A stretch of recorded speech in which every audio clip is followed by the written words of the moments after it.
Hi there, Craig Wilkinson. Great to be with you. Another episode of Dangerous But Good. Spring has sprung, beautiful feeling in the air. We're still hopeful for the GNU to bring a spring to our nation, but good to be with you. I'm going to be talking about a very crucial topic today. I did an entire episode on love, and love is just one of the crucial things that makes the world a beautiful place, and the lack of it makes it a bad place. The other side of the coin is truth, and truth is something that's so crucial to our liberty, to our life, to our existence. Truth is just absolutely vital.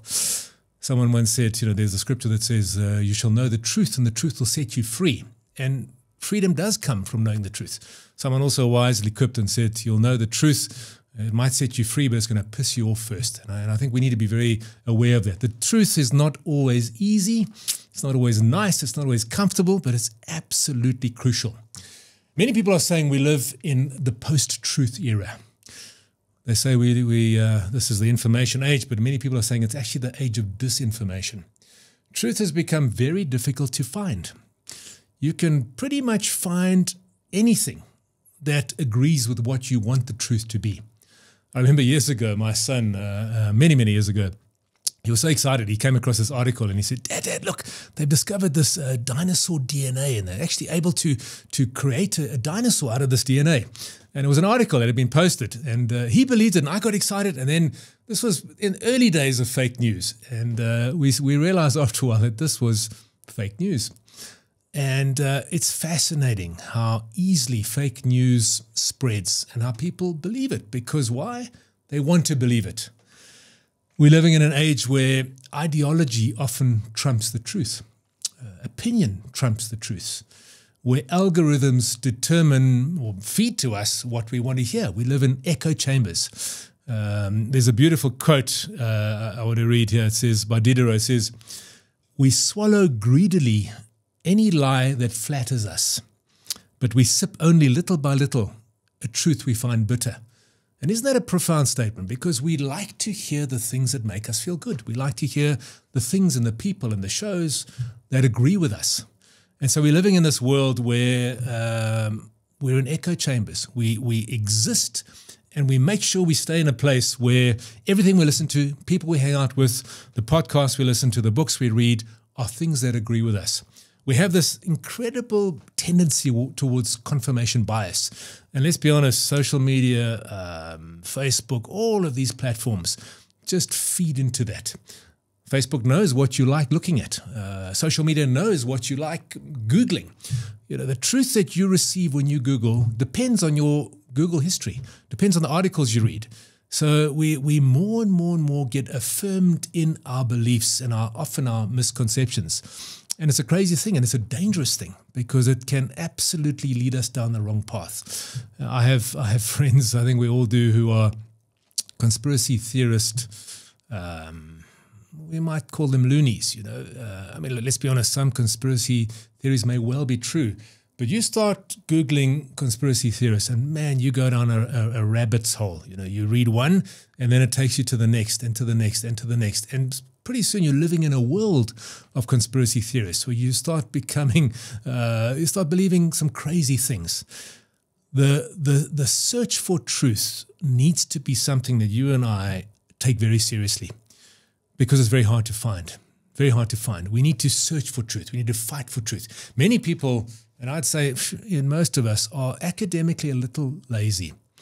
We don't delve into things. We throw around terms like the patriarchy, or neo this, or neo that, and all these big terms, thinking we know and understand what they mean. But do we really? Have we really deeply gone into what these things mean and really analyzed what the truth is?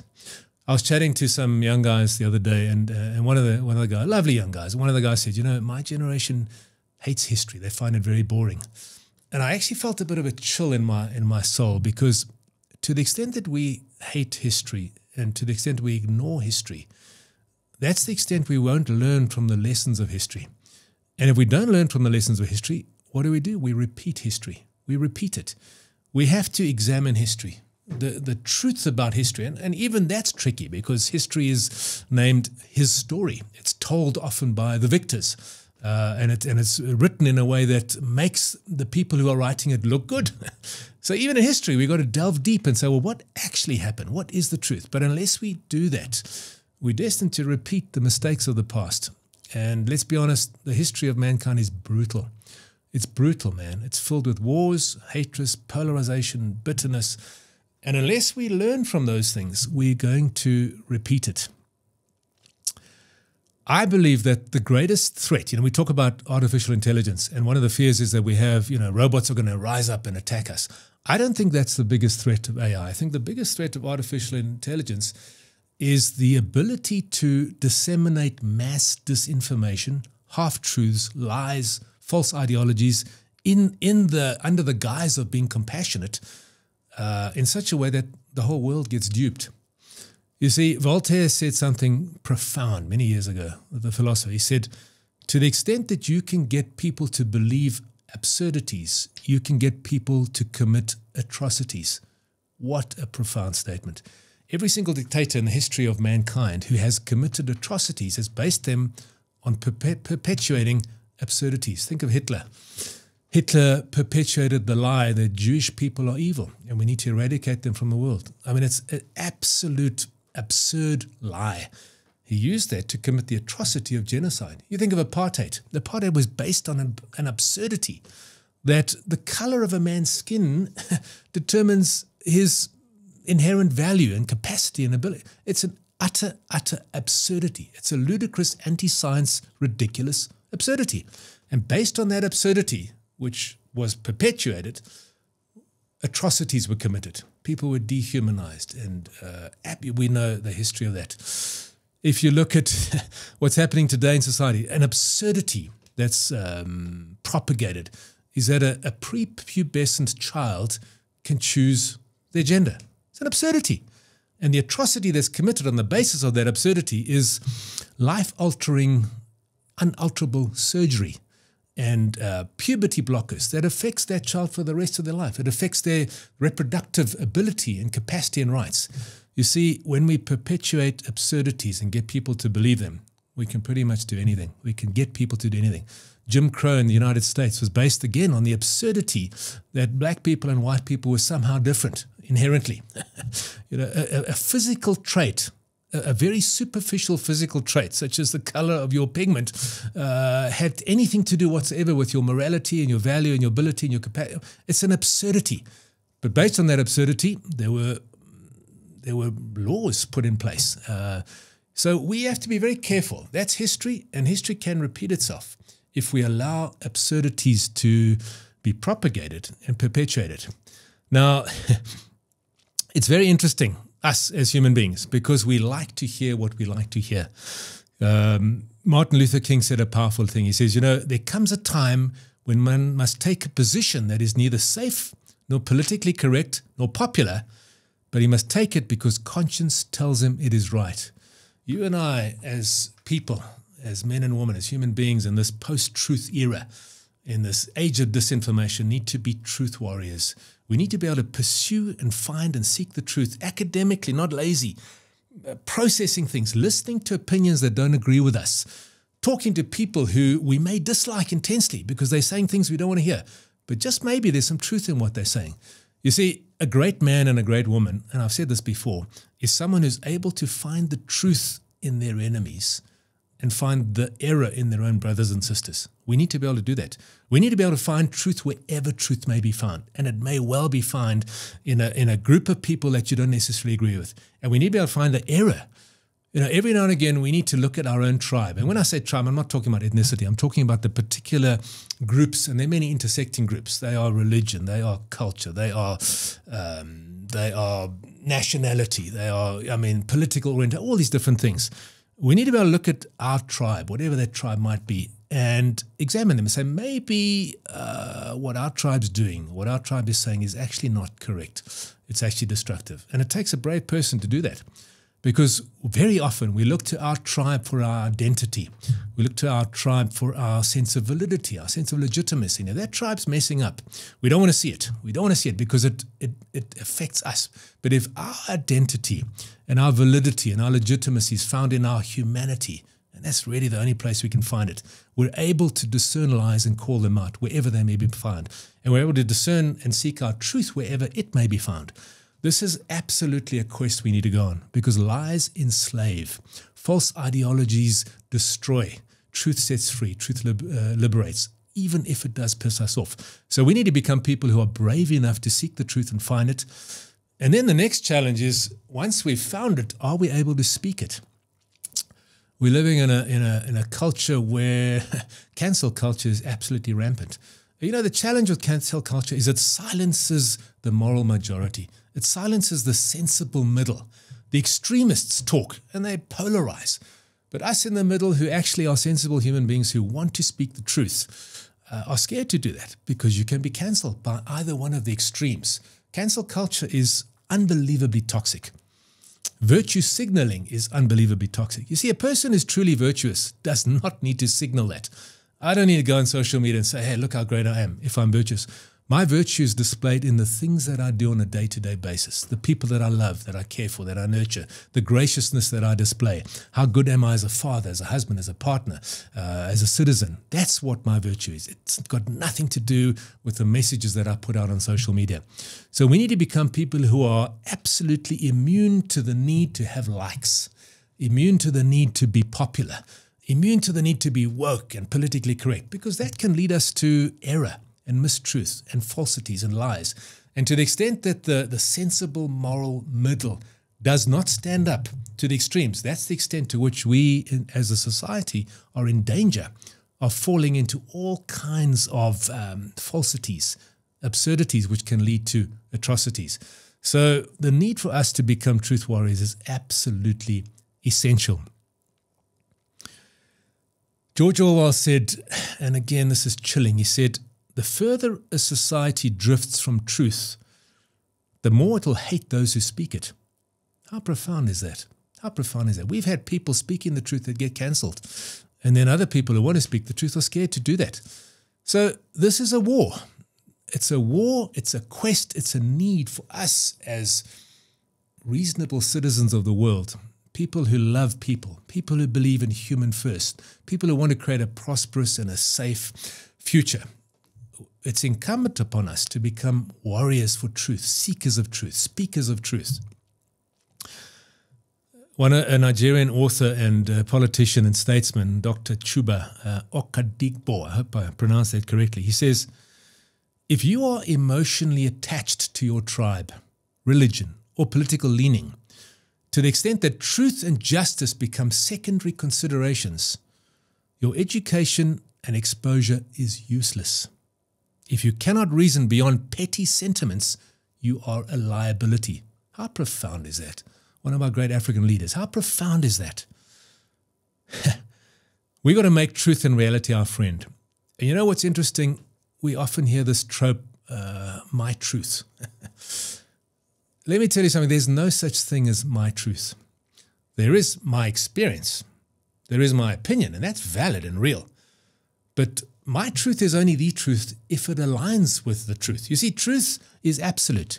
You cannot have two opposing truths. One of them or both of them are not true. You cannot have opposing truths. You can have mystery where we actually don't understand. You can have nuances. You can have shades. But you cannot have two opposing truths. Let me give an example. A friend of mine years ago went on a trip to Australia, and he booked into a hotel, and he stayed at this hotel in a place called King's Cross, which is one of the more dodgy areas of Sydney. And he was walking down the street and he got mugged. He got held up and he got mugged. And he actually called his trip short. He was so affected by this mugging. Now, he came back to South Africa, and his truth, and I say that, very loosely, his reality, his experience was that Australia is a dangerous place. Now, the actual truth is that Australia is one of the safest places in the world. What happened to him was an anomaly. It was an event that was just not usual. Now, if he came back with the belief that Australia is dangerous, it'd be a total false belief. It was his reality, and we need to acknowledge that and respect that and take seriously his truth, because it was a traumatic experience. But it's not the truth. It's not the truth. Years ago, we had a terrible incident. My wife and I and our children were driving in a car. We stopped at night. a guy who appeared to be a beggar. This was when I came up to the side of the car and shot through the window, hit my wife in the face. Bullet went right through her face, took out 2 teeth. Absolutely traumatic, blood pouring out. We rushed to the hospital. Fortunately, she survived, and the bone graft on the hip, her face was restored. Now, that was a traumatic, horrible experience. The guy who shot through the window was a black guy. Now, if I believed that, based on that thing, that black people are dangerous or black people are violent, it's simply not the truth. See, the person who did that was a broken, damaged human being who had a gun in his hand. I cannot generalize that truth. I had a very close colleague and friend, Caesar Molubatsi, and he tells the story with such passion. He says, Caesar is missing one leg. He walks with a limp.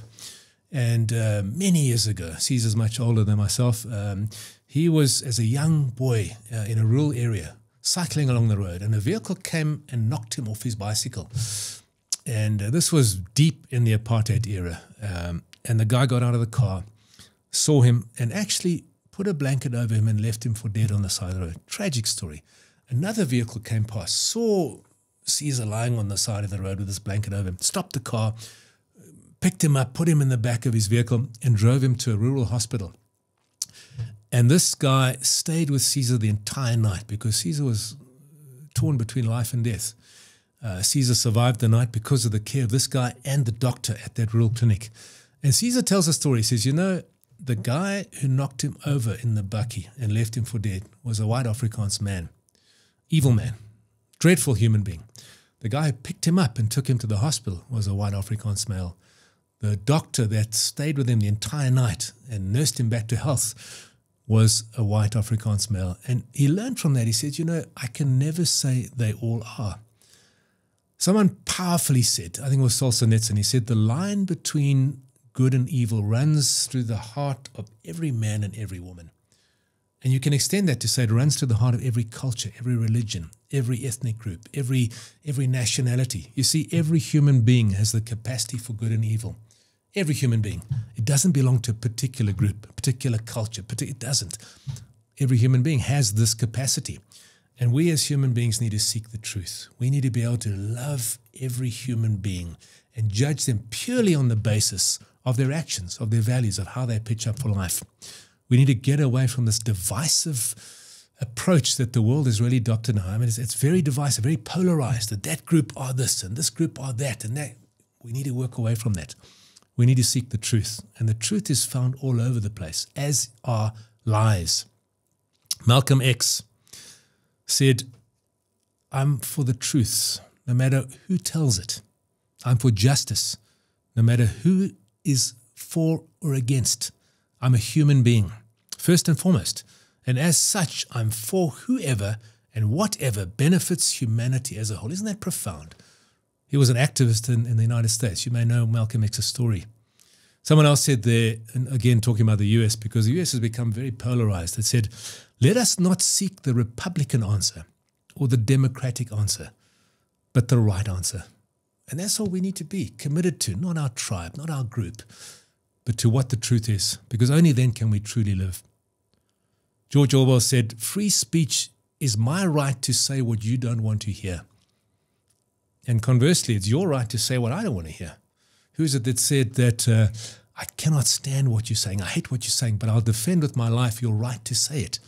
We need to be such a person, such a people, who looks way beyond superficialities, way beyond religion, culture, background, ethnicity. We need to look way beyond that and look at the heart of humanity, because the heart of humanity is beautiful.